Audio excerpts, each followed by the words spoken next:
অন্তর্বর্তীকালীন সরকার গঠিত হয় কবে এবং জিওপি বাংলাদেশের একটি রাজনৈতিক দল। এই জিওপি এর ফুল মিনিং কি? প্রশ্ন দুটির উত্তর কমেন্টে জানাবেন। 24-এর গণঅভ্যুত্থান সম্পর্কে কিছু সাধারণ জ্ঞান জেনে নিই, যেগুলো বিভিন্ন চাকরির পরীক্ষা ও বিভিন্ন কম্পিটিটিভ এক্সামে আসবে। তাহলে বৈষম্যবিরোধী ছাত্র আন্দোলন শুরু হয় 1 জুলাই 2024। বৈষম্যবিরোধী ছাত্র আন্দোলন শুরু হয় কবে? 1 জুলাই 2024। বাংলা ব্লকেট কর্মসূচি পালন করা হয় 7 থেকে 12 জুলাই। বাংলা ব্লকেট কর্মসূচি পালন করা হয় কবে? 7 থেকে 12 জুলাই। আবু সাইদ প্রথম শহীদ হয়।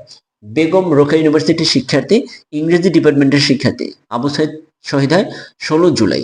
9 দফা দাবি পেশ করা হয় 19 জুলাই। 9 দফা দাবি পেশ করা হয় কবে? 19 জুলাই।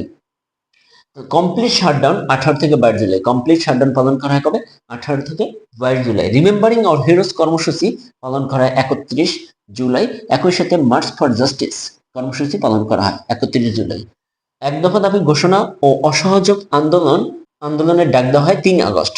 এক দফা দাবি ঘোষণা ও অসহযোগ আন্দোলনের ডাক দেওয়া হয় 3 আগস্ট কেন্দ্রীয় শহীদ মিনার থেকে। কেন্দ্রীয় শহীদ মিনার থেকে। লং মার্চ টু ঢাকা পালন করা হয় 5 August. Long march to Dhaka পালন করা হয় 5 আগস্ট। স্বৈরাচার সরকার পতন হয় 5 আগস্ট। রাষ্ট্রপতি সংসদ বিলুপ্ত ঘোষণা করে 6 আগস্ট।